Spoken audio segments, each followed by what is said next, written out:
Hello, नमस्कार साथियों, स्वागत है आप सभी का इतिहास एकेडमी में। और दोस्तों, आप सोच रहे होंगे कि आज गुरुजी तिलक वगैरह लगाकर कैसे आए, क्योंकि दोस्तों आज जो है नया स्टूडियो है और नए स्टूडियो की पहली क्लास है दोस्तों। तो जैसा कि अपने हिंदू रीति रिवाज के अंदर तिलक वगैरह लगा के शुरुआत करते हैं, तो बस वैसे ही उसी तरीके से जो है दोस्तों शुरुआत की जा रही है। काफ़ी खुशी भी हो रही है दोस्तों। नया बैच है, नया स्टूडियो है, लेकिन गुरुजी आपके पुराने ही हैं, बच्चे कुछ नए जरूर हैं। चलिए दोस्तों, कोई बात नहीं। तो आज दोस्तों मॉडर्न इंडिया शुरू करने वाले हैं। मॉडर्न इंडिया शुरू करने वाले हैं और मॉडर्न इंडिया के अंदर दोस्तों आधुनिक भारत के इतिहास को जानने के स्रोत हम पढ़ने वाले हैं। आधुनिक भारत के स्रोत पढ़ने वाले हैं और आधुनिक भारत के स्रोत के अंदर दोस्तों इसके 2 लेक्चर होने वाले हैं। बहुत ही छोटे छोटे लेक्चर होने वाले हैं, बिकॉज दोस्तों सारी जो चीजें हैं दोस्तों वो हम पढ़ेंगे पूरे इतिहास के अंदर ही पढ़ लेंगे। अभी सिर्फ हम ये जान रहे हैं कि आधुनिक भारत के स्रोत में हम किन किन चीजों को देखते हैं, किन किन चीजों का अध्ययन करते हैं, किस किस रूप में ये स्रोत हमारे लिए सहायक होते हैं। क्या ये स्रोत पूरे आधुनिक भारतीय इतिहास की झलक देते हैं या सिर्फ महज कुछ तथ्यों के बारे में ही जानकारी हमें देते हैं? तो सारी चीजें दोस्तों इसमें हम डिस्कस करने वाले हैं। ठीक है, चलिए दोस्तों, तो पहली क्लास है, बड़े ही शांत चित्त से बैठ के आराम से देखना। ठीक है दोस्तों, चलिए।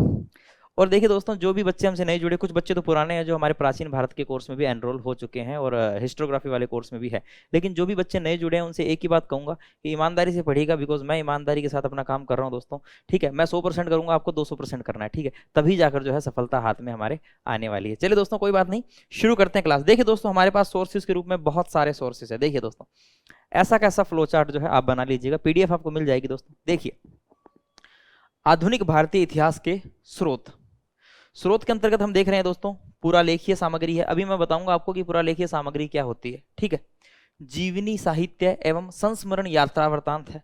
ठीक है, समाचार पत्र एवं पत्रिकाएं हैं, इसका तो एक अलग ही चैप्टर चलता है अपने, है ना, उसको तो हम विचार पूरे अच्छे से विचार करने ही वाले हैं उसके ऊपर।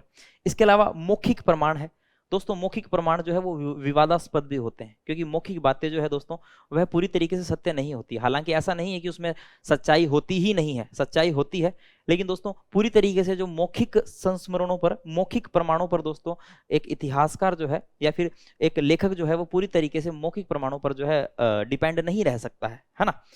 इसलिए उसको जो है दोस्तों हम कह सकते हैं पुरालेखीय सामग्री है। समाचार पत्र पत्रिकाएं प्राथमिक सोर्स के रूप में दोस्तों बहुत सी चीजों की, बहुत से स्रोतों का उसे अध्ययन करना पड़ता है। आगे देखिए दोस्तों, सृजनात्मक साहित्य के रूप में उपन्यास है, लघु कहानियां है, और इसके अलावा चित्रकला है। क्या चित्रकला भी हमें कुछ जानकारी देती है? क्या चित्रकला भी आधुनिक भारतीय इतिहास की झलक बताती है क्या? बिल्कुल दोस्तों, देखिए चित्रकला के अंदर क्या होता है। चित्रकला के अंदर दोस्तों पेंटिंग्स होती है। पेंटिंग्स में क्या दर्शाया जाता है? तत्कालीन समाज को दर्शाया जाता है, तत्कालीन संस्कृति, वेशभूषा, रहन सहन, खान पान, ये सब कुछ चित्रकलाओं में दर्शा दिया जाता है। आप देखिए, अगर कोई एक पेंटिंग है तो उस पेंटिंग के अंदर दोस्तों बहुत सारी चीजें जो है दर्शा दी जाती है। ठीक है, बहुत सारी चीजें दर्शा दी जाती है और उसी के माध्यम से जो है हम अनुमान लगा सकते हैं, उस पेंटिंग को देख के हम अनुमान लगा सकते हैं कि उस समय का समाज कैसा था, उस समय का पहनावा कैसा था, रहन सहन कैसा था, है ना। ये सारी ही चीजें आधुनिक भारत के स्रोत में हम पढ़ने वाले हैं। ठीक है दोस्तों, यहां पर हम इन्हें डिटेल से नहीं जानेंगे, हम सिर्फ ये जानेंगे कि ये सोर्सेज जो है किस काम में, किस रूप में हमारे काम आते हैं। डिटेल अध्ययन इनका जब हम पूरी मॉडर्न इंडिया पढ़ ही रहे हैं तो दोस्तों साथ के साथ इनका डिटेल अध्ययन आगे जैसे जैसे टॉपिक आएगा वैसे वैसे करते जाएंगे। सिर्फ एक झलक आपको दिखानी है, स्रोत की झलक दिखानी है, उसके बाद में पूरी डिटेल जो है दोस्तों पूरे कोर्स के अंदर आपको मिलने ही वाली है, डोंट वरी। आज देखिए दोस्तों, आज जो है हम यहीं तक पढ़ेंगे, है ना। आज हम पूरा लेखीय सामग्री को ही अच्छे से जानेंगे। ठीक है दोस्तों, और जो नेक्स्ट क्लास होगी उस नेक्स्ट क्लास के अंदर दोस्तों फिर जीवनी साहित्य, मौखिक प्रमाण, चित्रकला, ये सब कुछ नेक्स्ट क्लास के अंदर हम जान लेंगे। ठीक है दोस्तों, बिल्कुल चिंता नहीं करनी है। चलिए दोस्तों, देखिए, तो पूरा लेखीय सामग्री शुरू करते हैं। पूरा लेखीय सामग्री शुरू करने से पहले ये जानना जरूरी है कि आखिरकार पूरा लेखीय सामग्री होती क्या है। बड़े ही सरल शब्दों में दोस्तों जानने का प्रयास करेंगे। ठीक है, उम्मीद कर रहा हूं कि आप सभी को समझ में आ रहा है। पूरा लेखीय सामग्री के अंतर्गत दोस्तों केंद्रीय सरकार के पुरालेख आएंगे, राज्य सरकार के पुरालेख आएंगे, न्यायिक पुरालेख आएंगे, निजी पुरालेख आएंगे, विदेशी पुरालेख आएंगे। गुरुजी पुरालेख होते क्या है? आप कब से पुरालेख पुरालेख पुरालेख कर रहे हो? आखिरकार पुरालेख है क्या? अरे रुक जाओ बच्चों, बता रहा हूं आपको कि पूरा लेखीय सामग्री क्या होती है। ठीक है, बिल्कुल। और देखिए, कोई लोड मत लेना, यहाँ सिर्फ हमें इतना ही समझना है कि ये जो सोर्स है आधुनिक भारत के, ये किस रूप में हमारे काम आ रहे हैं। यहाँ कोई ज्यादा हमें दोस्तों डीपली इतना नहीं जानना है, हमें सिर्फ एक मोटा मोटा दोस्तों एक माइंड के अंदर एक मैप बनाना है कि आधुनिक सोर्स जो है वो किस किस रूप में काम आते हैं। ठीक है, बाकी किसी भी रूप में जो है बर्डन के रूप में से नहीं लेना है, एकदम हल्के में लेना है। बिकॉज दोस्तों इन्हें डिटेल से तो हम कब जानेंगे, डिटेल से तो जब दोस्तों हम कोर्स के अंदर पढ़ते जाएंगे, जैसे जैसे टॉपिक हमारे सामने आएगा वैसे वैसे हम डिटेल से इसे जानते जाएंगे। अभी तो सिर्फ एक ओवरव्यू ले रहे हैं छोटा मोटा, ठीक है, बिल्कुल टेंशन नहीं लेनी है। चलिए आइए, बड़े ही सरल शब्दों में दोस्तों पूरा लेखीय सामग्री क्या होती है ये हम जानने वाले हैं। पूरा लेखीय सामग्री बोल दीजिए या फिर पूरा लेखीय स्रोत बोल दीजिए, एक ही बात है। ठीक है दोस्तों, देखिए एक बड़े ही सरल शब्द में ऊपर की दो लाइनें हैं कि वर्तमान काल से पूर्व लिखे अथवा लिखवाए गए, यानी कि आज वर्तमान से पूर्व लिखे, यानी कि अगर हम आजादी की बात कर रहे हैं तो आजादी से पहले लिखे, आजादी के बाद की बात कर रहे हैं तो उससे पहले लिखे, यानी कि जब भी वर्तमान, चाहे वो हमारा भारत का स्वतंत्रता संग्राम हो, चाहे राष्ट्रीय आंदोलन हो, है ना, वर्तमान काल से पूर्व लिखे अथवा लिखवाए गए राजकीय, अर्धराजकीय अथवा लोक लिखित। राजकीय तो वह हो गए जो सरकार द्वारा लिखवाए जाते हैं, ठीक है। अर्धराजकीय सरकार का और अन्य लोगों का इसमें इंटरफेरेंस रहता है। लोक लिखित यानी कि लोगों द्वारा लिखा गया, ठीक है। लोक लिखित साधन पूरा लेखीय सामग्री के अंतर्गत आते हैं, ठीक है दोस्तों। ये तो एक सामान्य सी परिभाषा हो गई आपके लिए, ठीक है। देखिए पूरा लेखीय सामग्री ऐसे दस्तावेज हैं जिन्हें कोई संगठन हो गया, लोक प्राधिकारी हो गया, कोई संस्था हो गई, कोई व्यवसाय या परिवार अपने कार्यों के दौरान तैयार करता है। यानी कि देखिए दोस्तों, आप सभी को मालूम है कि हम जब आधुनिक भारत पढ़ते हैं दोस्तों तो हम आंदोलन भी पढ़ते हैं, हम किसान आंदोलन पढ़ते हैं, हम जनजातीय आंदोलन पढ़ते हैं, हम राष्ट्रीय आंदोलन पढ़ते हैं दोस्तों। समय पर लोगों ने अपने आप को संगठित किया और अपने अपने संगठन बनाए, ठीक है। बहुत सारे संगठनों की जो है स्थापना होती है, तो संगठनों द्वारा दोस्तों कुछ दस्तावेज अपने लिए तैयार किए जाते हैं, ठीक है। कुछ लोक प्राधिकारी जो है दस्तावेज तैयार करते हैं, संस्थाओं द्वारा कुछ अपने दस्तावेज तैयार किए जाते हैं, ठीक है। व्यवसाय या परिवार द्वारा कुछ व्यवसाय के तहत दोस्तों कुछ दस्तावेज जारी किए जाते हैं, व्यवसाय के कुछ नियम कानून वगैरह, ठीक है। परिवार के द्वारा कुछ दस्तावेज तैयार किए जाते हैं। तो कहने का मतलब यही है कि ये जो दस्तावेज है दोस्तों ये पूरा लेखीय सामग्री के अंतर्गत आते हैं, ठीक है। ऐसे दस्तावेज जिन्हें कोई संगठन, लोक प्राधिकारी, संस्था, व्यवसाय या परिवार अपने कार्यों के दौरान तैयार करता है, उसे क्या कहते हैं दोस्तों, उसे जो है हम क्या कहेंगे, पूरा लेखीय सामग्री के अंतर्गत इनका हम अध्ययन करने वाले हैं। चलिए दोस्तों, तो जानते हैं कि मॉडर्न इंडिया के अंदर इंपॉर्टेंट पूरा लेखीय सामग्री कौन कौन सी है। चलिए शुरू करते हैं क्लास दोस्तों। देखिए 4 श्रेणियों के अंदर इनको विभाजित किया गया है, ठीक है, जिसके अंदर केंद्र सरकार के पुरालेख हैं, राज्य सरकार के पुरालेख हैं, मध्यवर्ती एवं अधीनस्थ प्राधिकरणों के अभिलेख हैं और न्यायिक अभिलेख हैं, ठीक है दोस्तों। जिन्हें हम पुरालेख के बारे में पढ़ रहे थे, पुरालेख जिन्हें किसी संगठन द्वारा, किसी संस्था द्वारा, किसी व्यवसाय या परिवार द्वारा तैयार किया जाता है और जिन्हें तत्पश्चातवर्ती ऐतिहासिक अनुसंधान या भविष्य के कार्यों के नियोजन के लिए सुरक्षित रखा जाता है। आज आप देखिए ना दोस्तों, पुरालेखागारों के अंदर बहुत सारी पुरालेखीय सामग्री संग्रहित है। अच्छा गुरुजी वो किस काम आती है? तो दोस्तों वो काम किस आती है, वो काम आती है दोस्तों ऐतिहासिक अनुसंधान के लिए।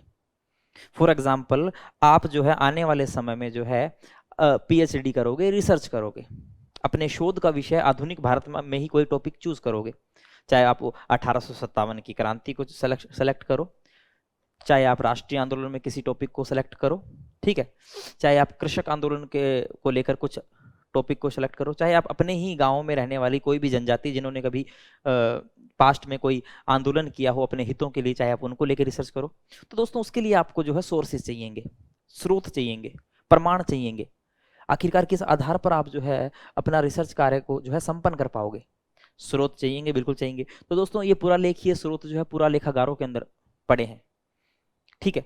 तो जो उस समय दस्तावेज तैयार किए गए थे, पूरा लेखीय सामग्री तैयार की गई थी दोस्तों, उन्हें ऐतिहासिक अनुसंधान या भविष्य के कार्यों के लिए दोस्तों सुरक्षित रखा जाता है, ताकि भविष्य में आप और मैं अगर हम अनुसंधान करें तो दोस्तों हम फिर उन सोर्सेज की तरफ जाएं, क्योंकि वो जो सोर्सेज होते हैं वो प्रमाणित होते हैं, ठीक है दोस्तों। चलिए तो देखिए आपको इतना तो समझ में आ ही गया है कि पूरा लेखीय सामग्री क्या है।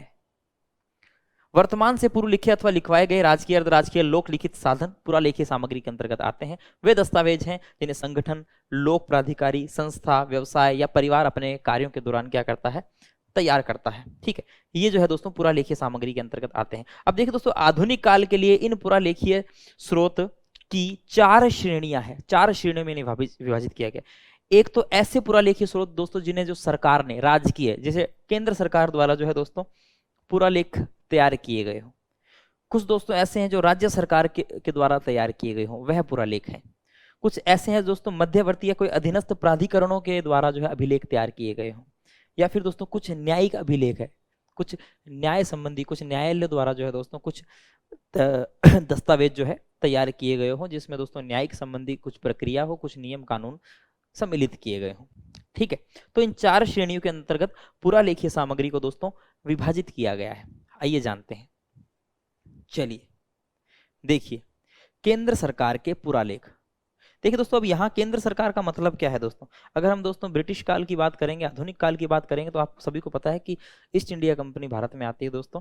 और मैं आपको हमेशा बताता हूँ कि ईस्ट इंडिया कंपनी जो है भारत में आती है दोस्तों, उसका जो मुख्य उद्देश्य होता है वो क्या होता है, वो व्यापार करना होता है। दोस्तों सोचने में बड़ी अजीब बात लगती है कि कैसे एक कंपनी ने पूरे भारत पर शासन किया। दोस्तों बहुत अचंबा आएगा अगर आपको कि मैं आपको ये बोलूं कि आप ये सोच के चलिए कि रिलायंस है, टाटा है, अडानी ग्रुप है, कोई भी बड़ी कंपनी है, वो अमेरिका, ऑस्ट्रेलिया या किसी भी विकसित देश में जाती है, या जो भी है किसी भी देश में जाती है, वहां पर दोस्तों वह व्यापार के लिए जाती है, लेकिन उस देश पर राज करने लग जाए। रिलायंस राज करने लग जाए किसी पर, ठीक है, टाटा राज करने लग जाए, ठीक है, महिंद्रा कंपनी है दूसरे देशों पर राज करने लग जाए, यानी कि जाए तो सिर्फ व्यापार के लिए लेकिन राज करने लग जाए, तो बात थोड़ी हजम नहीं होती है। तो सोच के ही दोस्तों थोड़ा अजीब लगता है कि आखिरकार ये कैसे possible, how it possible, but yes ऐसा हुआ। ऐसा हुआ दोस्तों जब ईस्ट इंडिया कंपनी भारत में आई, जब उसने देखा कि यहाँ पर ऐसे अयोग्य शासक बैठे हैं, जब उसने देखा कि, क्योंकि आप सभी को पता है कि 1707 तक दोस्तों औरंगजेब जो है वो होता है, 1707 में औरंगजेब की मृत्यु हो जाती है। औरंगजेब की मृत्यु के बाद में जो परवर्ती मुगल शासक आते हैं वो लगभग अयोग्य होते हैं। मोहम्मद शाह रंगीला है, फर्रुखशियर है, ठीक है। रंगीला जो है वो अपने ही मस्ती में रंगीला रहता है। तो दोस्तों साम्राज्य जो है वो सुरा और सुंदरी भोग विलास में डूबे रहने वाले शासकों के हाथ में आ जाता है, तो साम्राज्य जो है दोस्तों वो धीरे धीरे क्षीण होता चला जाता है। ठीक है, तो जब कंपनी यहाँ पर आई तो व्यापार करने थी, लेकिन जब उसे पता चला कि यहाँ पर इस प्रकार के शासक जो है शासन कर रहे हैं, ठीक है, जिन्हें मूर्ख बनाना बहुत आसान है, जिनके नाम ही लंपट मूर्ख रखे गए थे दोस्तों ना, अलग अलग उपाधियों से नवाजा जाता है, अलग अलग नाम दिए जाते हैं, आप सभी को पता है, तो उसने जो है फिर शासन भी करना शुरू कर दिया। तो वैसे ही दोस्तों ब्रिटिश कंपनी तत्पश्चात, देखिए केंद्र सरकार के पुरालेख की अगर हम बात करें तो ब्रिटिश कंपनी तत्पश्चात ब्रिटिश क्राउन द्वारा अपनाए गए परिवर्तन जिनके अंतर्गत ये रखे गए। देखिए दोस्तों, ब्रिटिश कंपनी यहां पर आई, व्यापार करने आई, ठीक है दोस्तों, लेकिन धीरे धीरे उसका जो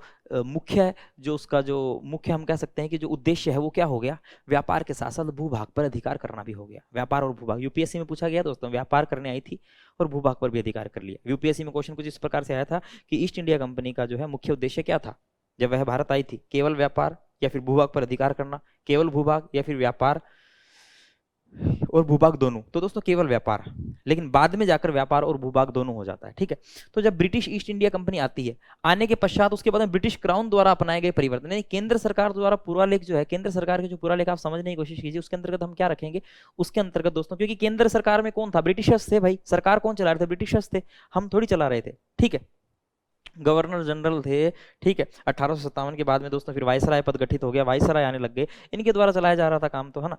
तो केंद्र के अंदर ब्रिटिश सरकार थी, ब्रिटिश कंपनी द्वारा जो दोस्तों पुरालेखीय सामग्री तैयार करवाई गई, और आगे चलकर दोस्तों आप सभी को पता है 1857 की क्रांति के बाद में जो है ब्रिटिश क्राउन के हाथ में जो है पूरी सत्ता आ जाती है। ठीक है, तो ब्रिटिश क्राउन के द्वारा जो है अपनाए गए परिवर्तन जो थे, ठीक है, उन सबको जो है दोस्तों हम केंद्र सरकार के पुरालेखों के अंतर्गत देखते हैं।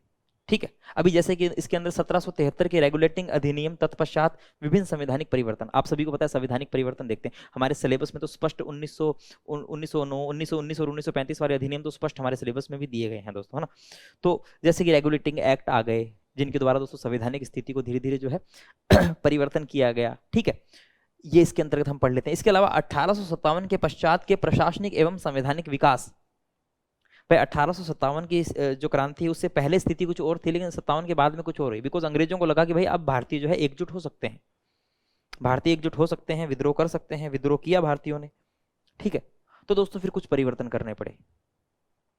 ब्रिटिश क्राउन ने जो है दोस्तों पूरा जो प्रशासन अपने हाथ में ले, ब्रिटिश ताज ने, महारानी ने, ठीक है, अपने हाथ में ले लिया। कुछ संवैधानिक परिवर्तन किए गए, ठीक है, सैन्य सुधार किए गए, ठीक है, प्रशासनिक सुधार किए गए, ठीक है, ताकि जो है भारतीय सैनिकों के साथ या फिर भारतीय लोगों को भी जो है दोस्तों थोड़ा बहुत उनको हिस्सेदारी दी जा सके कार्यों के अंतर्गत, है ना।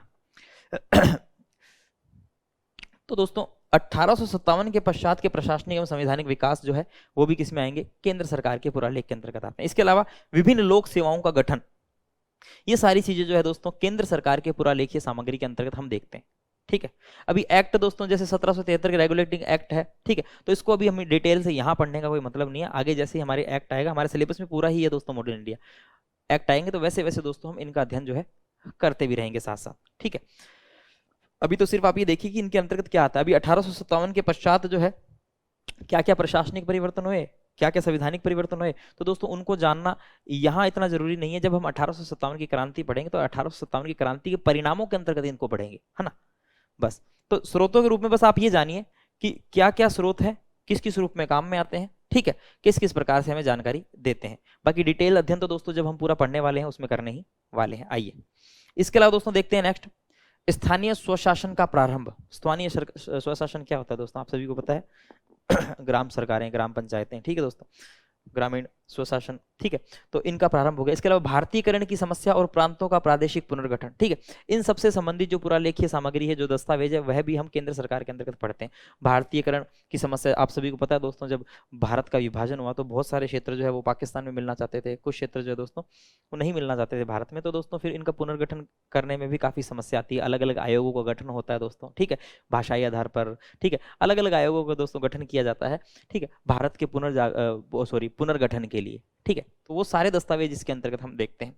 उपरोक्त महत्वपूर्ण तथ्य सम्मिलित है, यानी कि इसके अलावा दोस्तों और क्या क्या सम्मिलित है इसमें, जैसे कि जेम्स रेनल जो है वह प्रथम सर्वेयर ऑफ बंगाल 1767 द्वारा भारत के अनजान क्षेत्रों एवं इसके सीमा क्षेत्रों का वैज्ञानिक मानचित्रण भी सम्मिलित है। यानी कि दोस्तों आप सभी को पता है कि जैसे कि यहां पर बताया गया है कि जेम्स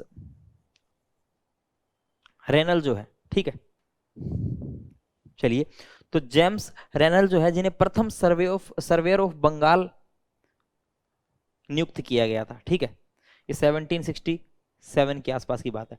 तो दोस्तों जब इन्हें प्रथम सर्वेयर ऑफ बंगाल नियुक्त किया गया तो इन्होंने भारत के अनजान क्षेत्रों एवं उनकी सीमा क्षेत्रों का वैज्ञानिक मानचित्रण भी जो है तैयार किया था। तो उन्हें भी दोस्तों इनके अंतर्गत हम सम्मिलित करते हैं। जो देखिए मानचित्रण तैयार किया जिसके तहत दोस्तों भारत की सीमाओं का दोस्तों हम नॉलेज होता है कि कहाँ कहाँ तक जो है सीमाएं विस्तृत है, ठीक है। इसके अलावा अनजान क्षेत्रों तक बहुत सारे ऐसे अनजान क्षेत्र थे दोस्तों, उसके बारे में जो है इन्होंने जो है उनका मानचित्रण किया, उनका वैज्ञानिक मानचित्रण किया दोस्तों। तो बहुत सारे अनजान क्षेत्रों के बारे में भी हमें जानकारी पता चली। तो यह भी जो है दोस्तों केंद्र सरकार के पुरालेखों के अंतर्गत हम शामिल करते हैं। आगे देखते हैं। तो दोस्तों औपनिवेशिक सरकार द्वारा अपनाए गए विभिन्न लोक न्यायिक एवं विधायी विभागों की कार्यवाहियों तत्कालीन भारतीय राजनीति समाज एवं अन्य को उजागर करती है। जी हाँ दोस्तों, बिल्कुल आप खुद सोच के देखिए कि औपनिवेशिक सरकार है, ब्रिटिश सरकार है दोस्तों, और ब्रिटिश सरकार द्वारा जिस प्रकार के न्यायिक, जिस प्रकार के लोक या फिर जिस प्रकार की विधाइयों को, जिस हम कह सकते हैं जिस प्रकार के विधानों को अपनाया गया, तो उनसे जो है दोस्तों तत्कालीन समाज के बारे में, तत्कालीन राजनीति के बारे में जानकारी तो मिलेगी ही या कि नहीं मिलेगी। फॉर एग्जाम्पल आप मान के चलिए कि ब्रिटिश सरकार जो है दोस्तों सती प्रथा के विरोध में कानून बना रही है, ठीक है, ईश्वरीय चंद्र विद्यासागर के सहयोग से दोस्तों विधवाओं के पुनर्विवाह को लेकर दोस्तों कानून बनाया जा रहा है ब्रिटिश काल के अंदर, ठीक है। तो सती प्रथा के विरोध में अगर कानून बना रही है, इट मीन्स दोस्तों समाज के अंदर सती प्रथा जैसी कोई प्रथा व्याप्त थी, समाज की जानकारी मिल रही है, कानून बन रहे, कानून की जानकारी मिल रही है। विधवाओं की स्थिति में सुधारने के लिए उन्हें विधवा पुनर्विवाह एक्ट बनाया गया। इट मीन्स विधवाओं की स्थिति अच्छी नहीं थी। बाल विवाह को लेकर दोस्तों कानून बन रहे, इट मीन्स बाल विवाह होते थे, समझ रहे हो ना। तो दोस्तों आखिरकार हम ऐसा कैसे कह सकते हैं कि हमें जानकारी नहीं मिलती? बिल्कुल दोस्तों, औपनिवेशिक सरकार द्वारा जिन कानूनों को अपनाया गया उन कानूनों से भी दोस्तों हमें भारतीय समाज राजनीति जानकारी मिलती है। और नोट हमारे पास दोस्तों करने के लिए क्या है? नोट हमारे पास करने के लिए है कि राष्ट्रीय अभिलेखागार नई दिल्ली में अधिकतर संबंधित अभिलेख सुरक्षित है। यानी कि इस प्रकार के जो अभिलेख है दोस्तों वह राष्ट्रीय अभिलेखागार नई दिल्ली के अंदर सुरक्षित है। बिल्कुल दोस्तों, और किस लिए सुरक्षित रखे गए हैं? ऐतिहासिक अनुसंधान के लिए।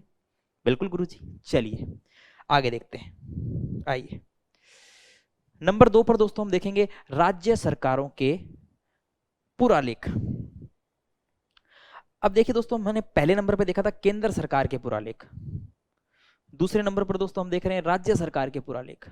तो राज्य सरकार के पुरालेख के अंतर्गत हम क्या देख रहे हैं दोस्तों? राज्य सरकार के पुरालेख के अंतर्गत हम वह देखते हैं कि ब्रिटिश उपनिवेशिक काल के अंदर भी दोस्तों प्रांत थे, ब्रिटिश सरकार के अधीन भी दोस्तों राज्य थे। प्रांत थे या राज्य थे? उन प्रांतों से संबंधित जो दोस्तों नियम कानून है, दस्तावेज है दोस्तों, उनकी जानकारी हमें राज्य सरकारों के पुरालेख में मिल जाती है।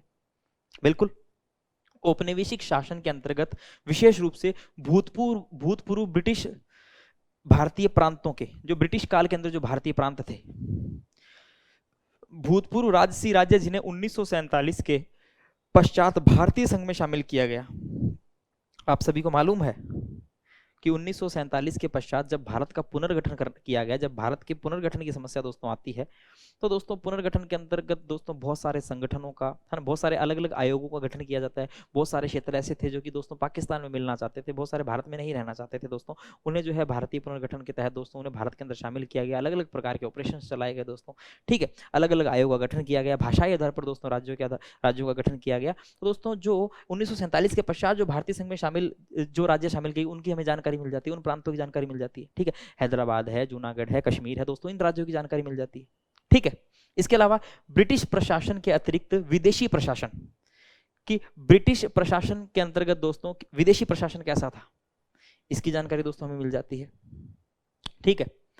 और दोस्तों उपरोक्त से संबंधित अभिलेखों को राज्य सरकार के पुरालेखों में सम्मिलित किया जाता है। यानी कि अब इनसे संबंधित जो अभिलेख है दोस्तों उन्हें राज्य सरकार के जो है दोस्तों पुरालेखों के अंतर्गत हम सम्मिलित कर सकते हैं, ठीक है। राज्य सरकार के पुरालेख आगे देखते हैं।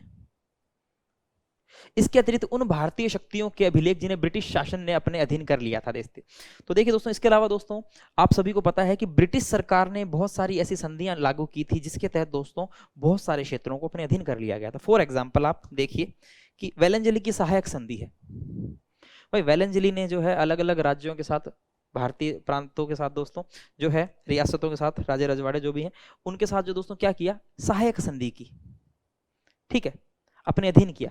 इन्हें भी दोस्तों हम क्या देख रहे हैं, इन्हें भी हम राज्य सरकारों के पुरालेख के अंतर्गत देख रहे हैं। जैसे कि फॉर एग्जांपल जिस राज्य के साथ सहायक संधि की, अब सहायक संधि सुनने में तो बड़ी अच्छी लगती थी कि हाँ भाई अंग्रेजों का सपोर्ट हमें मिल रहा है, लेकिन दोस्तों सहायक संधि के बारे में आप जानिए कि सहायक संधि किस प्रकार से जो है भारतीय राज्य रियासतों को दोस्तों अपंग बनाने का काम कर रही थी।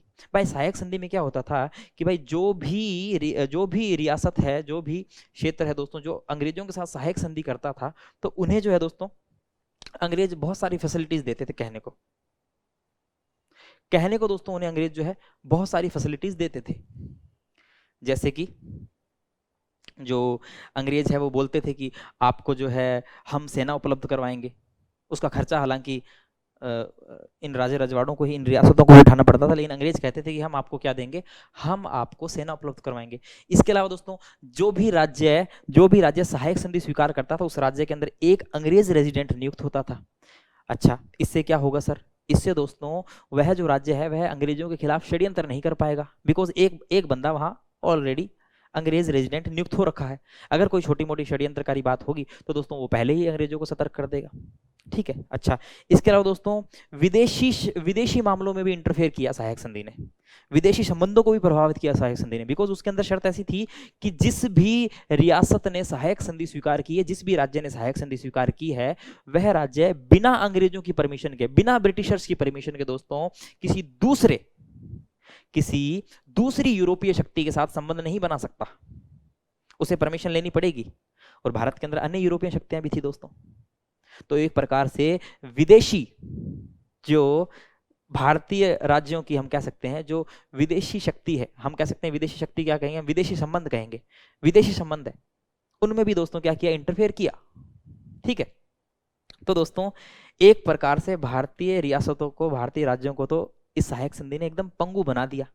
फॉर एग्जाम्पल मैं आपको कह दूं कि आपको पढ़ना भी नहीं है, मैं पढ़ लूंगा, पेपर मत दीजिए, मैं दे आऊंगा, ठीक है, पास भी मैं करवा दूंगा, सिलेक्शन भी मैं करवा दूंगा, आप बस सोते रहिए। तो दोस्तों फिर क्या होगा, आपके मस्तिष्क में तो जंग लगनी स्वाभाविक है, आपके मस्तिष्क में तो जंग लग ही जाएगी दोस्तों, ठीक है। तो दोस्तों इस प्रकार से, इस प्रकार की ही कुछ सहायक संधि थी कि हम कर लेंगे, हम सेना दे देंगे, खर्चा आप उठा लेना उसका, ठीक है, हम अंग्रेज रेजिडेंट नियुक्त कर देंगे, विदेशी शक्तियों से संबंध बनाने से पहले हमसे पूछ लेना। तो कहने का मतलब ये मीठी मीठी शर्तें जो है दोस्तों क्या कर रही थी, दीमक की तरह अंदर से खोखला कर रही थी, ठीक है।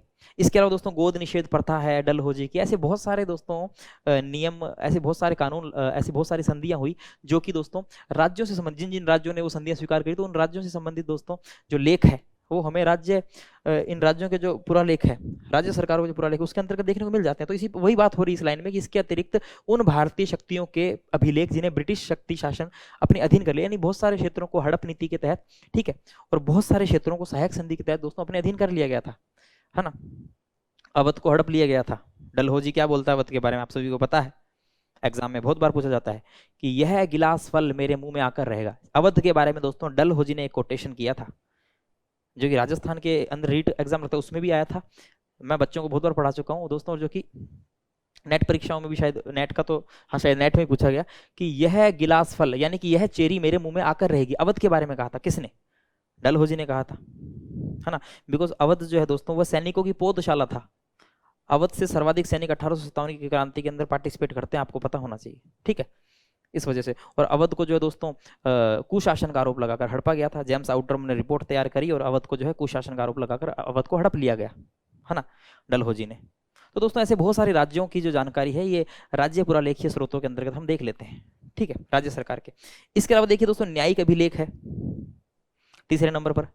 अब दोस्तों न्यायिक अभिलेख, मैं कह रहा हूं कि न्यायिक अभिलेख इतने इंपॉर्टेंट अभिलेख है जो कि समाज, संस्कृति, धर्म की जानकारी दे देते हैं, वेरी इंपॉर्टेंट है। बिकॉज दोस्तों आप खुद सोचिए कि न्याय कानून बनेगा तो दोस्तों समाज में व्याप्त किसी बुराई के खिलाफ बनेगा, कानून बनेगा तो किसी ना किसी बुराई जो कि शायद कोई धर्म से संबंधित भी हो सकती है, जो कि दोस्तों हम कह सकते हैं कि एक सामाजिक पिछड़ेपन की वजह से भी हो सकती है, तो दोस्तों उसके खिलाफ कानून बनेंगे।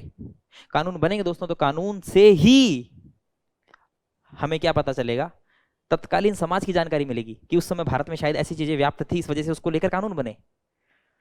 जैसे कि दोस्तों आज देख लीजिए, अगर आज मान लीजिए दोस्तों, आज अगर कानून बनता है फॉर एग्जाम्पल कि आज हम बात करते हैं महिलाओं को सशक्त करने की, महिला सशक्तिकरण की बात होती है दोस्तों, ठीक है, या फिर अगर आज कानून बनता है कि भाई महिलाओं के साथ जो शोषण हो रहा है, चलो घरेलू हिंसा हो रही है महिलाओं के साथ, है ना, कोरोना काल के अंतर्गत बहुत सारे मामले सामने आए थे, तो घरेलू हिंसा हो रही है या फिर महिलाओं के साथ उत्पीड़न हो रहा है, बलात्कार हो रहा है, अगर इस प्रकार के कानून बनते हैं, इट मीन्स दोस्तों आज से 20 साल, 30 साल, 40 साल, 50 साल बाद में अगर कोई व्यक्ति इन कानूनों को पढ़ेगा तो वो क्या बोलेगा कि हाँ शायद उस समय, आज से 50 साल, 100 साल पहले इस प्रकार की जो है कुकर्त्य जो है समाज में व्याप्त थे, महिलाओं को शोषण होता था, ठीक है, महिलाएं सशक्त नहीं थी, महिला सशक्तिकरण के नारे लगाए जाते थे, वो अनुमान लगा लेगा कि ऐसे ऐसे काम होते होंगे, इस वजह से ऐसे ऐसे कानून बने। बाकी दोस्तों महिला सशक्तिकरण की तो क्या ही बात करें हम, है ना, मैं आपको बता चुका हूं, बहुत बार बता चुका हूं दोस्तों, महिला तो सशक्ति है प्राचीन भारत में लेके और दोस्तों आगे तक, है ना। प्राचीन भारत में इंडस वैली सिविलाइजेशन के अंदर मात्र सत्तात्मक समाज देखते हैं दोस्तों, ठीक है। चलिए, तो महिलाओं को लेकर या फिर कोई भी कानून बनते हैं दोस्तों तो हमें न्याय से जो है, न्याय अभिलेखों से दोस्तों हमें जानकारी मिल जाती है। तो देखिए दोस्तों औपनिवेशिक शासन के अंतर्गत न्यायिक अभिलेख प्राथमिक स्रोत के रूप में कार्य करते हैं ना, प्राथमिक और द्वितीयक स्रोत दोस्तों हिस्टोग्राफी वाली क्लास लोगे ना आप, उसके अंदर आपको अच्छे से वहां पर डिटेल से पढ़ाए जाएंगे प्राथमिक स्रोत क्या होते हैं, द्वितीयक स्रोत क्या होते हैं, ठीक है। तत्कालीन भारतीय समाज के विभिन्न वर्गों की सामाजिक आर्थिक दशा को दर्शाने के न्यायिक अभिलेख महत्वपूर्ण है, ठीक है, सामाजिक दशा भी दर्शाते हैं और आर्थिक दशा भी दर्शा देते हैं, ठीक है। बहुत सारे क्षेत्र जो है समाज के बारे में, अर्थव्यवस्था के बारे में जो है न्यायिक अभिलेख दोस्तों हमें जानकारी दे देते हैं। आइए आगे देखते हैं नेक्स्ट। अब देखिए ये जो स्रोत हैं, सबसे पहले उपलब्ध न्यायिक पुरालेख की बात करें तो 1689 में फोर्ट सेंट जॉर्ज में मेयर के कोर्ट का पुरालेख है, जो वर्तमान में दोस्तों कहां पर है, मद्रास अभिलेख में, मद्रास अभिलेख कार्यालय के अंदर सुरक्षित है। वर्तमान में भी इन सोर्सों को जो है दोस्तों संभाल के रखा गया है, ठीक है। इसके अलावा 1753 से 1773 तथा 1874 से 1861 कालावधि के अभिलेख बंगाल के सर्वोच्च न्यायालय सहित कलकत्ता उच्च न्यायालय के अभिलेखागार में संरक्षित है, सुरक्षित है ना। तो कलकत्ता उच्च न्यायालय में भी दोस्तों बहुत सारे ऐसे न्यायिक अभिलेख देखने को मिलते हैं जो कि तत्कालीन न्याय व्यवस्था के बारे में जानकारी देते हैं। न्याय व्यवस्था के साथ साथ दोस्तों समाज के बारे में जानकारी देंगे, समाज के साथ साथ आर्थिक सामाजिक दशा आर्थिक दशा के बारे में भी जानकारी दोस्तों मिल जाती है। ठीक है, आइए आगे देखते हैं। 1728 में बॉम्बे में स्थापित मेयर कोर्ट के अभिलेख महाराष्ट्र सचिवालय रिकॉर्ड ऑफिस में सुरक्षित है। ठीक है, तो बहुत सारे ऐसे न्यायिक अभिलेख है दोस्तों, बहुत सारे ऐसे न्यायिक अभिलेख हैं जो कि दोस्तों सुरक्षित रखे गए हैं। ठीक है, अलग अलग कोर्ट के अंदर, अलग अलग अभिलेखों के अंदर, अभिलेखागारों के अंदर। ठीक है दोस्तों, याद रखिएगा। आगे देखते हैं। औपनिवेशिक काल के दौरान स्थापित तीनों प्रेसिडेंसियों के सदर कोर्ट, सदर दीवानी और फौजदारी अदालतों के न्यायिक अभिलेख संबंधित उच्च न्यायालयों बॉम्बे, कलकत्ता, मद्रास में संरक्षित है ना। बॉम्बे उच्च न्यायालय बना, बॉम्बे है, कलकत्ता है, यहाँ पर दोस्तों हाई कोर्ट की स्थापना होती है।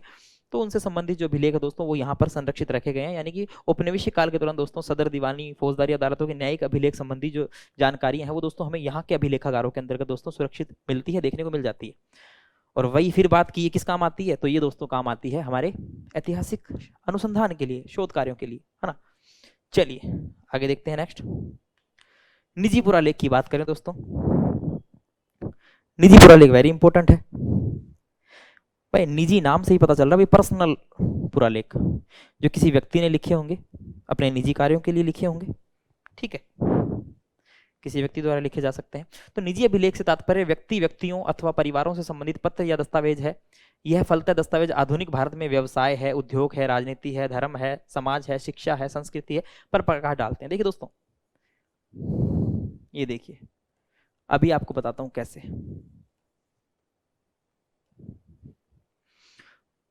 यहां लिखा है कि जो निजी अभिलेख है वह तत्कालीन समाज, व्यवसाय, धर्म, दशा, ठीक है, शिक्षा, ठीक है, इन सब की हमें जानकारी दे देते हैं।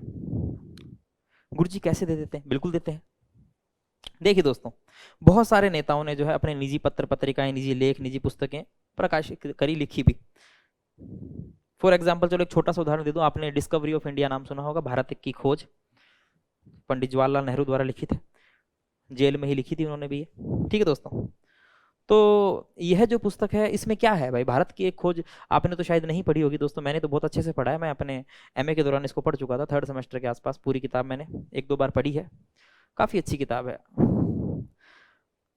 तो इस पुस्तक में उन्होंने क्या लिख दिया भाई, जेल में बैठे बैठे उन्होंने किताब लिखी, उन्होंने उसमें उन्होंने क्या लिखा भाई, उन्होंने इसके अंदर दोस्तों भारत का इतिहास ही तो लिखा है, पूरा भारत का गौरवपूर्ण इतिहास ही तो लिखा है इस किताब के अंदर। इसमें क्या है, इसमें प्राचीन इंडस वैली से शुरू किया इन्होंने लिखना, है ना। प्राचीन समय से लिखना शुरू करते हैं दोस्तों, पूरा भारत का इतिहास लिख देते हैं, भारत माता के बारे में लिखते हैं, भारत माता की परिभाषा लिख देते हैं। ठीक है, तो दोस्तों अब जब उन्होंने पूरा इतिहास लिखा, मैं आपको बता रहा हूं कि उन्होंने इंडस वैली के बारे में लिखा, सब कुछ लिखा, तो दोस्तों क्या उसके अंदर व्यवसाय की पता नहीं चलेगा? क्या उसमें राजनीति, धर्म, समाज, शिक्षा का पता नहीं चलेगा? अगर उन्होंने भारतीय इतिहास लिखा तो भारतीय इतिहास में क्या मानव समाज नहीं पता चलेगा, भारतीय समाज नहीं पता चलेगा, भारत की शिक्षा व्यवस्था नहीं पता चलेगा? अगर इंडस वैली के बारे में लिख रहे हैं तो क्या इंडस वैली के अंदर राष्ट्रीय और अंतर्राष्ट्रीय जल मार्ग और स्थल मार्ग से व्यापार नहीं होता था? क्या व्यापार उद्योगों के बारे में जानकारी नहीं मिलेगी? क्या मिलेगी दोस्तों? बिल्कुल मिलेगी। इंडस वैली सिविलाइजेशन में जहां जिन जिन क्षेत्रों से बंदरगाहों से व्यापार होता तो उनकी जानकारी मिलेगी डेफिनेटली।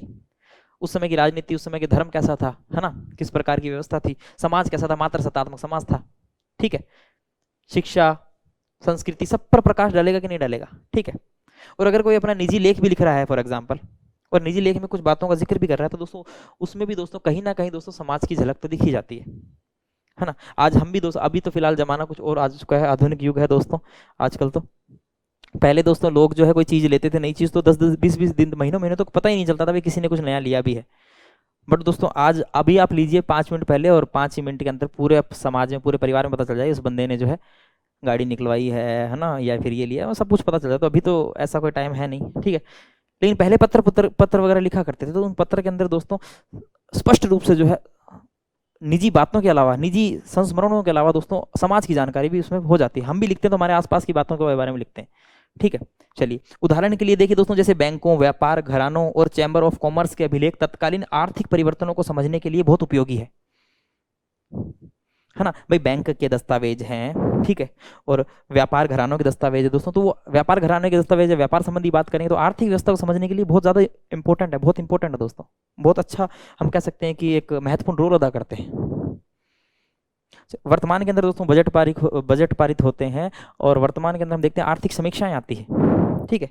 तो कहीं ना कहीं बजट और आर्थिक समीक्षा दोस्तों भारत के बजट के बारे में जानकारी देती है, भारत की अर्थव्यवस्था के बारे में, भारत की आर्थिक स्थिति के बारे में जानकारी देती है, बिल्कुल। वैसे ही दोस्तों उस समय के जो बैंकों और व्यापार इन चैम्बर ऑफ कॉमर्स के जो कुछ अभिलेख थे, तो वो भी तत्कालीन समय की भारतीय आर्थिक स्थिति की जानकारी देते थे। भाई दादा भाई नौरोजी ने जो है धन निष्कासन का सिद्धांत दिया उन्होंने, है ना, मैं निजी पुरालेख में देख रहा हूं, दादा भाई नौरोजी ने दिया, उन्होंने अपना मत रखा, ठीक है। तो दोस्तों धन निष्कासन के सिद्धांत में क्या जानकारी मिलती है, भाई आर्थिक जानकारी तो मिल रही है। वो क्या कह रहे हैं कि भारत से बहुत सारा जो धन है बाहर जा रहा है, बदले में कोई प्रतिफल हमें नहीं मिल रहा है। तो ये धन निष्कासन का सिद्धांत या धन के बहिर्गमन का सिद्धांत जो है दोस्तों, वह भी हमें एक प्रकार से क्या, दादा भाई नौरोजी ने अपना निजी सिद्धांत दिया दोस्तों, उनका एक सिद्धांत है दोस्तों, और यह भी हमें क्या जानकारी दे रहा है, एक प्रकार से हमें आर्थिक जानकारी दे रहा है, बिल्कुल जानकारी मिलती है। आगे देखिए, राष्ट्रवादी इन निजी अभिलेखों के अंतर्गत दोस्तों और किन्हें रखा जाता है, तो इन निजी अभिलेखों के अंदर दोस्तों हम मुख्य रूप से राष्ट्रवादी आंदोलन के दौरान जो दोस्तों क्रांतिकारियों ने जो कुछ पत्र पत्रिकाएं लिखी दोस्तों, उन्हें भी रखा जाता है। देखिए, राष्ट्रवादी आंदोलन के प्रसिद्ध एवं प्रमुख नेताओं के पत्र तथा दस्तावेज प्रमुख निजी स्रोत है, ठीक है, याद रखना, ये प्रमुख निजी सोर्स माने जाते हैं। राष्ट्रवादी आंदोलन के प्रसिद्ध एवं प्रमुख नेताओं के पत्र पत्रिकाएं लिखते थे, पत्र व्यवहार करते थे एक दूसरे से दोस्तों, जिनके अंदर जानकारी मिलती थी, ठीक है। ये भी एक निजी पुरालेख ही तो है, निजी सोर्स ही तो है, पर्सनल सोर्स ही तो है। Nehru memorial museum and library में भारतीय राष्ट्रीय कांग्रेस के अभिलेख महत्वपूर्ण सोर्स है, यानी कि नेहरू मेमोरियल म्यूजियम एवं लाइब्रेरी के अंदर दोस्तों भारतीय राष्ट्रीय कांग्रेस के क्या है, अभिलेख हैं, जो कि एक महत्वपूर्ण निजी सोर्स के रूप में काम आते हैं। इसके अलावा दोस्तों पांचवा हम देखें कि बहुत सरल है, ज्यादा बर्डन लेके नहीं देखना दोस्तों, बिल्कुल भी किसी भी प्रकार का बर्डन लेके नहीं देखना। आप इस लेक्चर को, इस सोर्स वाले लेक्चर को एकदम हल्के माइंड से देखिए दोस्तों, मैं आपको अभी बोल रहा हूँ। देखिए दोस्तों, मेरा खुद का अनुभव है, 2019 से लगातार नेट क्वालिफाई हूँ दोस्तों, विद जेआरएफ हूँ 2022 तक। अभी तो एग्जाम देने ही छोड़ दिए बिकॉज दोस्तों ठीक है, बस बहुत है, क्या करेंगे इतने सारे का ना लोग। तो कहने का मतलब दोस्तों एक खुद का अनुभव है, किताब भी लिखी है दोस्तों यूजीसी नेट पर, काम भी किया है, बहुत सारे नोट्स भी बनाता हूँ, बुक्स भी बहुत सारी पढ़ी, तो खुद का एक अनुभव है, पेपर्स भी देखता हूँ, खुद का एक निजी अनुभव है कि हाँ कहाँ कहाँ से क्वेश्चन आ सकते हैं, क्या क्या हो सकता है। मैं आपको जैसे बोल रहा हूँ, आप बस मेरे में बताए गए रास्ते पर चलिए दोस्तों, सफलता डेफिनेटली मिलेगी आपको। मैं आपको कह रहा हूँ कि ये जो लेक्चर इसको एकदम हल्के वे में लीजिए, भले इसके नोट्स मत बना लीजिए, बस समझ लीजिए कि हाँ कौन कौन से सोर्स हैं आधुनिक भारत के, जो कि आधुनिक भारत को पढ़ने में मददगार साबित होते हैं, सहायक सिद्ध होते हैं, किस किस प्रकार से ये मॉडर्न इंडिया को समझने में जो है हेल्प करते हैं। बस इसको एक हल्के वे में ले लीजिए, बिकॉज दोस्तों डिटेल से हम पढ़ेंगे ना, डिटेल से तो हम पूरा इतिहास पढ़ेंगे। जब हम शुरू करेंगे, जैसे फॉर एग्जांपल अब इसके बाद जो टॉपिक शुरू होगा, यूरोपीय कंपनियों का आगमन होगा, वहां मैं आपको बोलूंगा कि हाँ इस लेक्चर को बड़े सीरियसली लो, इस लेक्चर को एकदम हल्के वे में समझिए। बस एक दृष्टिकोण, एक आपके माइंड में एक मैप होना चाहिए कि ये आधुनिक भारत के स्रोत जो है ये किस रूप में हमारे काम आ रहे हैं, ठीक है, कौन कौन से स्रोत है, किस किस रूप में काम आ रहे हैं, बस आपको ये एक माइंड में मोटा मोटा आपको होना चाहिए, ठीक है। जैसे कि अब मैंने 1773 के रेगुलेटिंग एक्ट की बात करी, उसके अंदर क्या क्या संवैधानिक सुधार हुए, तो दोस्तों उसकी तो बात करेंगे ना हम, उसकी तो बात हम आगे करने वाले हैं। आगे जब हम दोस्तों लेक्चर जब बनाएंगे, जब एक्ट आएंगे, अधिनियम आएंगे, भाई हमारे तो सिलेबस में स्पष्ट दे रखे हैं दोस्तों, 1919 1935 के अधिनियम तो स्पष्ट दे रखे हैं, तो हम सब अधिनियमों की बात करेंगे, तब उनके बारे में तो हम बात करने वाले ही हैं, बिल्कुल करने वाले हैं, है ना दोस्तों। तो कहने का मतलब यही है कि इस लेक्चर में हम पूरा डिटेल से, जैसे कोई एक एक एक्ट को मैं यहाँ डिटेल से नहीं पढ़ाऊंगा, है ना, वो तो जब टॉपिक आएगा तभी उसकी हम बात करेंगे डिटेल से, है ना। अभी तो सिर्फ मैं आपको बता रहा हूँ कि भाई क्या क्या एक्ट आए, क्या क्या जानकारी मिलती है, किस किस प्रकार से हमारे लिए लाभदायक सिद्ध होते हैं ना। तो इसलिए इस लेक्चर को बड़े ही हल्के में लीजिए, बिल्कुल टेंशन मत लीजिए, आराम से पढ़िए, कोई दिक्कत वाली बात नहीं। 5वें नंबर पर हमारे आता है विदेशी संग्रहालयों की प्रमुख पुरालेख सामग्री। अब देखिए दोस्तों, विदेशी संग्रहालयों की पुरालेख सामग्री जो 2 प्रकार से हमारे सामने देखने को मिलती है। भाई विदेशी संग्रहालयों में जो है किस किस प्रकार की सामग्री हमारे इतिहास को जानने के लिए सहायक सिद्ध हो सकती है, भारतीय इतिहास को जानने के लिए, आधुनिक भारतीय इतिहास को जानने के लिए सहायक सिद्ध हो सकती है। तो देखिए दोस्तों, 1 नंबर पर तो हम देख सकते हैं कि ब्रिटिशर्स जो है बहुत सारी जो सोर्सेज है दोस्तों, यहाँ से इंडिया से विदेशों में लेकर चले गए थे, बहुत सारे सोर्सेज इंडिया से विदेशों में लेकर चले गए थे, बिल्कुल, है ना। ब्रिटिशर्स तो दोस्तों पूरा लिखित सामग्री तो क्या दोस्तों, लिखित सामग्री तो बहुत सारे वैसे भी अब आज हम आए दिन देखते हैं कि आज हम विदेश से ये मंगवा रहे हैं, हमारी ये मूर्ति मंगवा रहे हैं, हमारा ये मंगवा रहे हैं दोस्तों, है ना। बहुत सारी चीजें तो ले गए थे वो, इवन हम कोहिनूर के हीरे की बात करते हैं तो वो ब्रिटिश के महारानी के ताज पर लगा हुआ है ना दोस्तों, वो भी वो ले गए थे। तो बहुत सारी वैसे भी चीजें ले गए थे वो तो, लेकिन दोस्तों बहुत सारी लिखित सामग्री ले जाते हैं। तो दोस्तों आज भी जो ब्रिटेन के संग्रहालय वगैरह में संग्रहित है, रखे गए हैं, इसके अलावा दोस्तों राष्ट्रवादी आंदोलन के दौरान दोस्तों बहुत सारे क्रांतिकारी, बहुत सारे राष्ट्रवादी आंदोलनकारी जो है विदेशों में रहते हुए भी भारतीय आंदोलन के अंदर अप्रत्यक्ष रूप से जो है हिस्सा ले रखे थे। अप्रत्यक्ष रूप से जो है दोस्तों वह क्या कर रहे थे, इनडायरेक्ट रूप से दोस्तों भारतीय राष्ट्रीय आंदोलन में पार्टिसिपेट कर रहे थे। तो उनके भी कुछ दस्तावेज जो दोस्तों विदेशों में हमें मिल जाते हैं, आइए देखते हैं। देखिए, विदेशी संग्रहालयों की पुरालेख सामग्री। औपनिवेशिक शासन के दौरान विभिन्न यूरोपीय कंपनियों द्वारा भारतीय इतिहास से संबंधित बड़ी मात्रा में ऐतिहासिक सामग्री को विदेशों में ले जाया गया। देखिए, वही बात मैं आपको बोल रहा हूँ, भाई भारतीय इतिहास से संबंधित बहुत सारी सामग्री को जो विदेशों में ले जाया गया, जो कि विदेशी संग्रहालयों के अंदर सुरक्षित रखे गए हैं। ठीक है, इसके अलावा देखिए, जैसे कि यहाँ पर ये कुछ हमारे पास विदेशी कुछ संग्रहालय हैं, जैसे कि India office records, Commonwealth relations office, London. इसके अलावा ब्रिटिश संग्रहालय, विभिन्न उच्च अधिकारियों के पत्र संग्रह उपलब्ध है इसके अंदर, जिन्होंने भारत में कार्य किया। ठीक है दोस्तों, भाई विभिन्न उच्च अधिकारियों के पत्र संग्रहालय जिन्होंने भारत में काम किया। भाई भारत के अंदर बहुत सारे अधिकारी आते हैं, भाई बहुत सारे गवर्नर आते हैं। ठीक है, बहुत सारे गवर्नर जनरल आते हैं दोस्तों, काम करते हैं। उसके बाद में फिर आपको पता है, हम तो सीक्वेंस से रटते भी हैं, भाई कौन आया कौन आया कौन आया। तो बहुत सारे अधिकारी इंडिया में आते हैं दोस्तों, काम करते हैं, काम करके कुछ अच्छे काम भी करते हैं, कुछ बुरे काम भी करते हैं ना। तो ब्रिटिश संग्रहालय के अंदर दोस्तों उनसे संबंधित जानकारियां भी हमें मिल जाती है। Church missionary society of London, Bharat से संबंधित पुरालेख जो शैक्षणिक व सामाजिक दृष्टि से महत्वपूर्ण। अब देखिए दोस्तों, जो चर्च मिशनरीज है, चर्च मिशनरीज जो है दोस्तों, इससे किस प्रकार, देखिए शिक्षा की जानकारी मिलती है। आपको पता है 1813 का एक्ट था, है ना।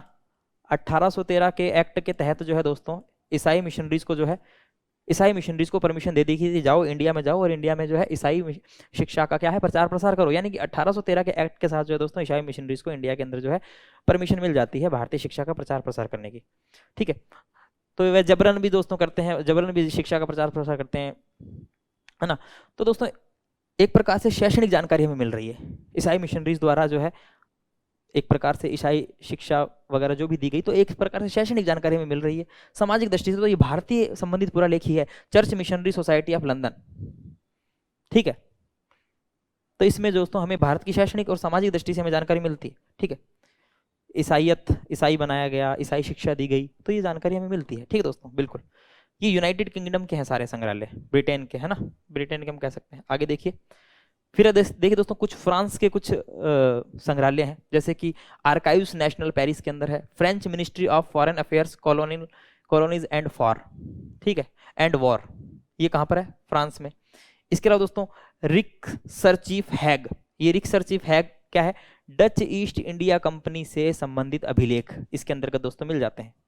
भाई डच ईस्ट इंडिया कंपनी भी हिंदुस्तान में आई थी, है ना, पुर्तगाली आए थे, अंग्रेज आए थे, फ्रांसीसी आए थे, डच आए थे, ये सब भारत के अंदर आते हैं दोस्तों। तो रिक्सरचीफ हैग जो है इस जगह के अंदर दोस्तों इन लोगों के, इन डचों से संबंधित दोस्तों अभिलेख हमें मिल जाते हैं। भारत के संदर्भ में भी इंपॉर्टेंट है कि भारत में भी आते हैं। ठीक है, इसके अलावा भारत में 1777 के पश्चात डच उपनिवेशों से संबंधित डेनिश क्राउन और डच ईस्ट इंडिया कंपनी के रिक्सर केविट कोपेनहेगन, ये जगह है कोपेनहेगन में, उपलब्ध अभिलेख ट्रैंकोबार और सेरामपुर के बंदोबस्त की जानकारी के प्राथमिक सोर्स है। यानी कि कहने का मतलब है कि भारत में 1777 के पश्चात के जो डच उपनिवेशों के जो संबंधित अभिलेख है कुछ, है ना, जो कि कोपेनहेगन के अंदर उपलब्ध अभिलेख है, वह दोस्तों ट्रैंकोबार और सेरामपुर के बंदोबस्त की जानकारी हमें देते हैं। आप सभी को पता है भाई अंग्रेजों ब्रिटिश काल के अंदर बहुत सारे भूमि संबंधी सुधार जो है दोस्तों लागू किए गए थे। बहुत सारे भूमि संबंधी भूमि बंदोबस्त थे, जैसे स्थायी बंदोबस्त है, ठीक है, रैयतवाड़ी बंदोबस्त है, महालवाड़ी बंदोबस्त है, बहुत सारे बंदोबस्त किए गए थे भूमि से संबंधित, है ना। तो वैसे ही दोस्तों ये डच ईस्ट इंडिया कंपनी के जो अभिलेख हैं उनसे हमें ट्रैंकोबार और सेरामपुर के बंदोबस्त की जानकारी हमें मिल जाती है, उनके प्राथमिक सोर्स हैं। ठीक है, तो कहीं ना कहीं भारतीय भूमि बंदोबस्त की जानकारी मिल रही है, एक प्रकार से आर्थिक स्थिति की ही जानकारी हमें मिल रही है। आगे देखिए, इसके अलावा national archives of Portugal, Lisbon में भारत में पुर्तगालियों से संबंधित मौलिक पत्रों का एक संग्रह है। ठीक है, यानी कि भारत के अंदर पुर्तगाली आए, भाई सबसे पहले आए, सबसे लास्ट में गए, तो आए सबसे पहले थे, उसके बाद में सबसे लास्ट तक बने रहते हैं।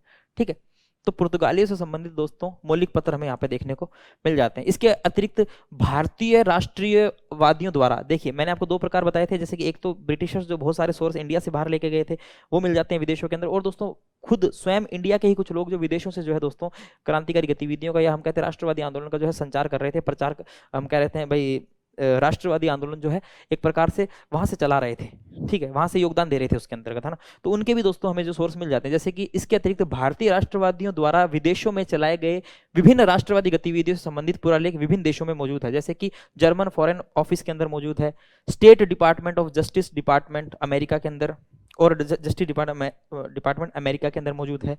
इसके अलावा भारत के विभाजन के पश्चात महत्वपूर्ण अभिलेख पाकिस्तान में भी अवस्थित है दोस्तों। भाई पाकिस्तान में भी बहुत सारे अभिलेख हैं, जैसे कि West Pakistan records office Lahore, यहाँ पर दोस्तों हमें भारत से विभाजन संबंधी जानकारी मिल जाती है।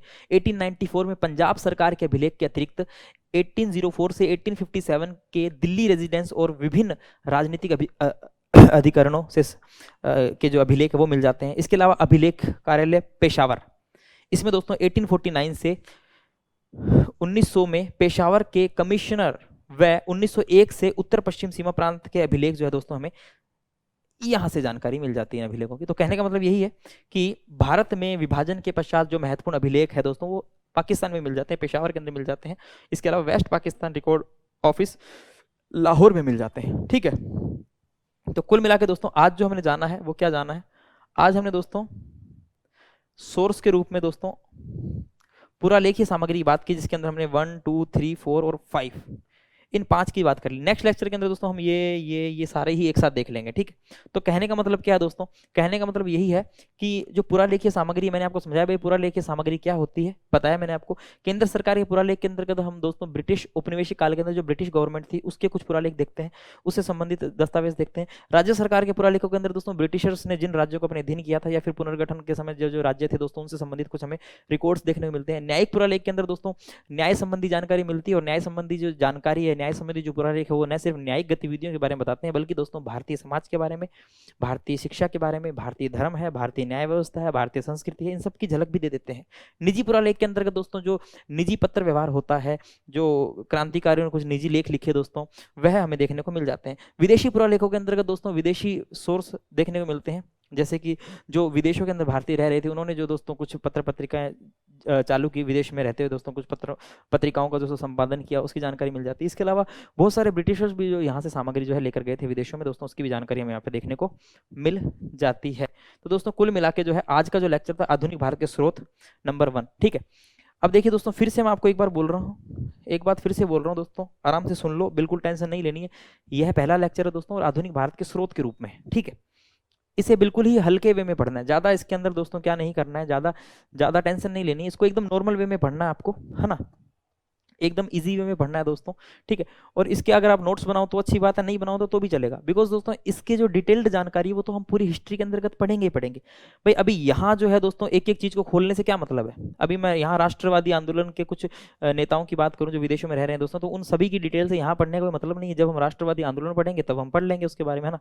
यहाँ तो सिर्फ हमें जानना है कि ये स्रोत किस रूप में आधुनिक भारत को जानने में हमारे मददगार साबित होते हैं, किस प्रकार से महत्वपूर्ण भूमिका निभाते हैं आधुनिक भारत के अंतर्गत, है ना। तो एकदम ओवरव्यू लेना है हमें, जैसे कि मैंने आपको पहले बोला है, ज्यादा टेंशन नहीं लेनी। अभी इसका एक और पार्ट आएगा जिसमें अन्य जो सोर्स है वो किस किस रूप में जो है आधुनिक भारत को जानने में मददगार साबित होते हैं वो हमें मिल जाएंगे, उसकी जानकारी दोस्तों मैं आपको दे दूंगा उसके अंतर्गत, ठीक है, बिल्कुल टेंशन नहीं लेनी। तो ये लेक्चर था दोस्तों, पहला लेक्चर, ठीक है। और दोस्तों कुछ अच्छी बुक्स की अगर मैं बात करूं तो अच्छी बुक्स आप ले सकते हो आधुनिक भारत की दोस्तों, कुछ महत्वपूर्ण बुक्स, जैसे कि मैं तो बहुत सारी बुक्स का अध्ययन करता हूं दोस्तों, क्योंकि मुझे तो पढ़ाना है दोस्तों। आप बहुत लकी हो कि आपको दोस्तों इतनी सारी किताबों का सार एक ही पीपीटी में मिल रहा है। देखिए दोस्तों मुझे तो 7 से 8 किताबें पढ़नी पड़ती है, ठीक है, और दोस्तों उन सबको पढ़कर उसके बाद में आपके लिए मैं लेक्चर प्रिपेयर करता हूं। लेकिन दोस्तों आपको क्या करना है, आपको तो केवल और केवल दोस्तों क्या करना है, आपको तो केवल और केवल दोस्तों एक लेक्चर ये देखना है और इसी के नोट्स बनाने, बिकॉज इसमें बहुत सारी बुक्स के नोट्स हैं, बहुत सारी बुक्स के दोस्तों मैटर है इसके अंदर। देखिए मैं आपको बता देता हूँ भाई मैं किन किन बुक्स का हेल्प ले रहा हूँ। देखिए दोस्तों मुख्य रूप से अरविंद भास्कर के 2 वॉल्यूम आते हैं, एक तो 1857 तक का आता है, एक दोस्तों आगे फिर राष्ट्रीय आंदोलन और स्वतंत्रता तक का आता है ना।